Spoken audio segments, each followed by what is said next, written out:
ಕಾವೇರಿ ವಿಚಾರವಾಗಿ ವಾಟಾಳ್ ಪರ ಸಂಘಟನೆಗಳು ಅನೇಕರಿಗಾಗಲೇ ಬಂದ್ಗೆ ಕರೆ ಕೊಟ್ಟಿದ್ರು. ಆದರೆ ಬಂದ್ ಸಂಪೂರ್ಣವಾಗಿ ಎಲ್ಲ ಕಡೆಗೂ ಆಚರಣೆ ಮಾಡದೇ ಇದ್ರೂ ಕೂಡ ಕೆಲವೊಂದು ಭಾಗದಲ್ಲಿ ದೊಡ್ಡದಾದಂಥ ಪ್ರತಿಭಟನೆ ನಡೆಯಿತು. ಬೆಂಗಳೂರು ಸೇರಿದಂತೆ ವಿವಿಧ ಭಾಗದಲ್ಲಿ ಕೆಲ ಕನ್ನಡ ಪರ ಸಂಘಟನೆಗಳು ಪ್ರತಿಭಟನೆಯನ್ನು ಮಾಡಿದ್ರು. ಅತ್ತ ವಾಟಾಳ್ ನಾಗರಾಜ್ ಅವರನ್ನು ಪೊಲೀಸರು ವಶಕ್ಕೆ ಪಡೆದರು. ಮಂಡ್ಯ, ಮೈಸೂರು ಸೇರಿದಂತೆ ಕಾವೇರಿ ಕೊಳ್ಳದ ಅನೇಕ ಜಿಲ್ಲೆಗಳಲ್ಲಿ ಪ್ರತಿಭಟನೆಯ ಕಿಚ್ಚು ತುಂಬ ಜೋರಾಗಿತ್ತು.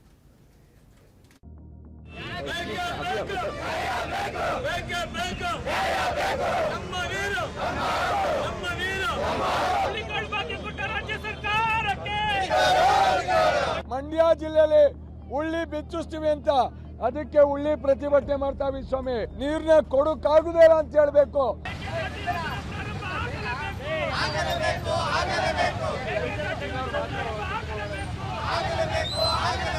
ನಮ್ಮ ಬೆಳೆಗಳಿಗೆ ನೀರಿಲ್ಲ. ತಮಿಳುನಾಡಿನ ಕುರುವೈ ಬೆಳೆ 3ನೇ ಬೆಳೆಗೆ ನೀರು ಕೊಡ್ತೀರಿ.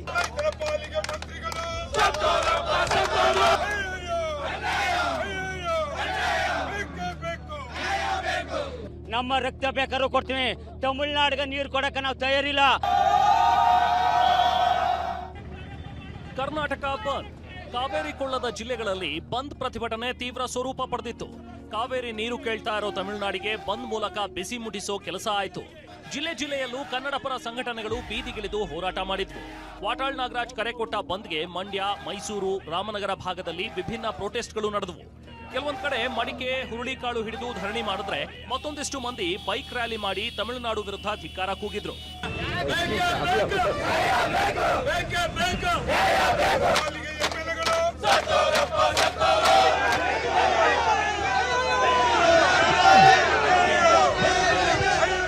ಬೆಂಗಳೂರಿನಲ್ಲಿ ಡಾಲರ್ಸ್ ಕಾಲೋನಿಯಲ್ಲಿರೋ ಮನೆ ಬಳಿಯೇ ಹೋರಾಟಗಾರ ವಾಟಾಳ್ ನಾಗರಾಜ್ರನ್ನ ಪೊಲೀಸರು ವಶಕ್ಕೆ ಪಡೆದ್ರು.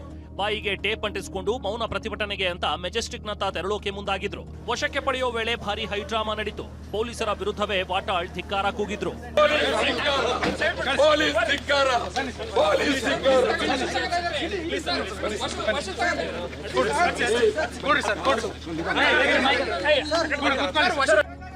ಮೈಸೂರಿನಲ್ಲಂತೂ ತಮಿಳುನಾಡು ಸಿಎಂ ವಿಜಯ್, ಸ್ಟಾಲಿನ್, ಪಳನಿಸ್ವಾಮಿ ಭಾವಚಿತ್ರಕ್ಕೆ ಪೊರ್ಕೆಯಿಂದ ಹೊಡೆದು ರೈತರು ಆಕ್ರೋಶ ಹೊರಹಾಕಿದ್ರು. ಕಾಡಾ ಕಚೇರಿ ಮುಂಭಾಗ ತಮಿಳುನಾಡು ಸರ್ಕಾರದ ವಿರುದ್ಧ ಧಿಕ್ಕಾರ ಕೂಗಿದ್ರು.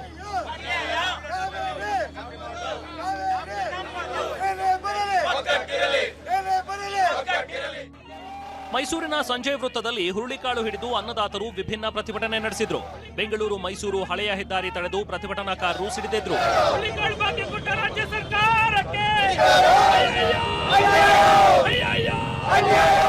ನೀರ್ನ ಕೊಡಕ್ಕಾಗುದಿಲ್ಲ ಅಂತ ಹೇಳ್ಬೇಕು.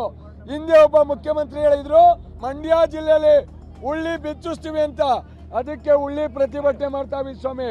ಯಾಕೆ ಅಂದ್ರೆ ಉಳ್ಳಿ ಬಿಚ್ಚಿಸ್ತೀವಿ ಅಂತ ಹೇಳಿದ್ರು. ಇದಕ್ಕೆ ಉಳ್ಳಿಯ ಚಿನ್ನು ಭಾಗ್ಯ ಕೊಟ್ಟದೆ ಈ ಸರ್ಕಾರ ನಮ್ಗೆ. ಇದಕ್ಕೆ ಉಳ್ಳಿ ಪ್ರತಿಭಟನೆ ಮಾಡ್ತಾವೆ. ಇದಿಷ್ಟೇ ಅಲ್ಲ, ಮಂಡ್ಯದಲ್ಲಿ ಮಡಕೆ ಹಿಡಿದು ಕನ್ನಡ ಪರ ಸಂಘಟನೆಗಳು ಬೀದಿಗಿಳಿದಿದ್ರು.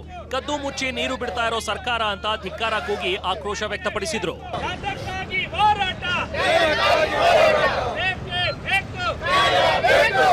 ಮಂಡ್ಯದ ಸಂಜಯ್ ವೃತ್ತದಲ್ಲಿ ಕನ್ನಡ ಪರ ಸಂಘಟನೆಗಳ ಬೈಕ್ ರ್ಯಾಲಿ ಎಲ್ಲರ ಗಮನ ಸೆಳೆಯಿತು.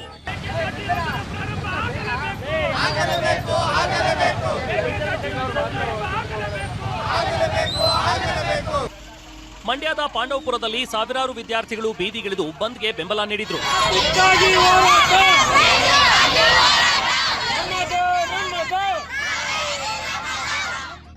ಮೈಸೂರಿನಲ್ಲಂತೂ ಅನ್ನದಾತರು ಉರುಳು ಸೇವೆ ಮಾಡಿದ್ರು. ಪ್ರತಿಭಟನಾಕಾರರನ್ನ ಪೊಲೀಸರು ವಶಕ್ಕೆ ಪಡೆಯೋಕೆ ಮುಂದಾದ್ರು. ಈ ವೇಳೆ ಭಾರಿ ಹೈಡ್ರಾಮವೇ ನಡೀತು.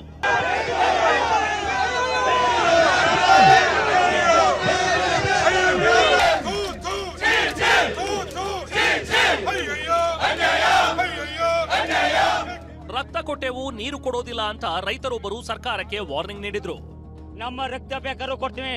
ತಮಿಳುನಾಡಿಗೆ ನೀರು ಕೊಡಕ್ಕೆ ನಾವು ತಯಾರಿಲ್ಲ. ನಾವು ಕರ್ನಾಟಕ ಜನ ಪ್ರಮಾಣ ಮಾಡಿರೋದೇನೋ ದೇವ್ರ ಹೆಸರಲ್ಲಿ. ಕರ್ನಾಟಕಕ್ಕೆ ನಾವೇನಾದ್ರೂ ಅನ್ಯಾಯ ಮಾಡಲ್ಲ. ನಾವು ಬಿಡ್ತಾ ಇರೋದು ತಮಿಳುನಾಡಿಗಂತರ.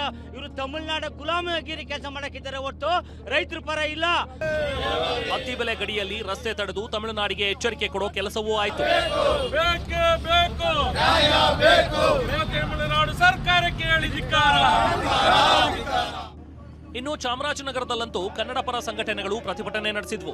ಭುವನೇಶ್ವರಿ ವೃತ್ತದಲ್ಲಿ ಭಿತ್ತಿ ಪತ್ರಗಳಿಗೆ ಹೂವು, ಅರಿಶಿನ, ಕುಂಕುಮ, ಕಡ್ಲೆಪುರಿ ಹಾಕಿ ನಮ್ಮ ಪಾಲಿಗೆ CWRC ಸತ್ತು ಹೋಗಿದೆ ಅಂತ ಆಕ್ರೋಶ ಹೊರಹಾಕಿದ್ರು.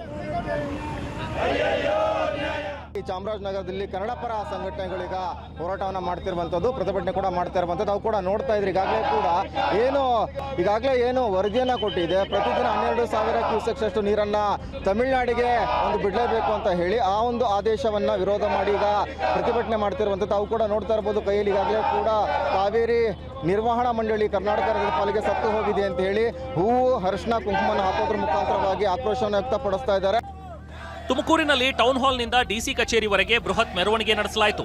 ಬೆಳಗಾವಿಯ ಚೆನ್ನಮ್ಮ ವೃತ್ತದಲ್ಲಿ ರಸ್ತೆ ಮೇಲೆಯೇ ಉರುಳು ಸೇವೆ ಮಾಡಿ ಸರ್ಕಾರದ ವಿರುದ್ಧ ಧಿಕ್ಕಾರ ಕೂಗಿದ್ರು. ಅತ್ತ ದಾವಣಗೆರೆಯ ಜಯದೇವ ವೃತ್ತದಲ್ಲಿ ತಲೆ ಮೇಲೆ ಖಾಲಿ ಕೊಡ, ಬಕೆಟ್ ಹೊತ್ತು ವಿನೂತನ ಪ್ರತಿಭಟನೆ ನಡೆಸಲಾಯಿತು.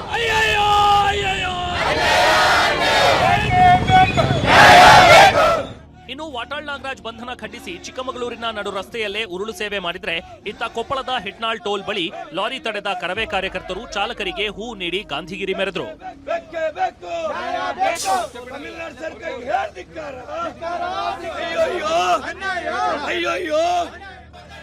ಒಟ್ಟಾರೆಯಾಗಿ ಕಾವೇರಿಗಾಗಿ ಕರುನಾಡು ಮತ್ತೊಮ್ಮೆ ಸಿಡಿದೆದ್ದಿತ್ತು. ರಕ್ತ ಕೊಟ್ಟೆವು, ಕಾವೇರಿ ನೀರು ಕೊಡೋ ಮಾತೇ ಇಲ್ಲ ಅಂತ ಕನ್ನಡಿಗರು ತಮಿಳುನಾಡಿಗೆ ಎಚ್ಚರಿಕೆ ಕೊಡೋ ಕೆಲಸ ಮಾಡಿದ್ದಾರೆ.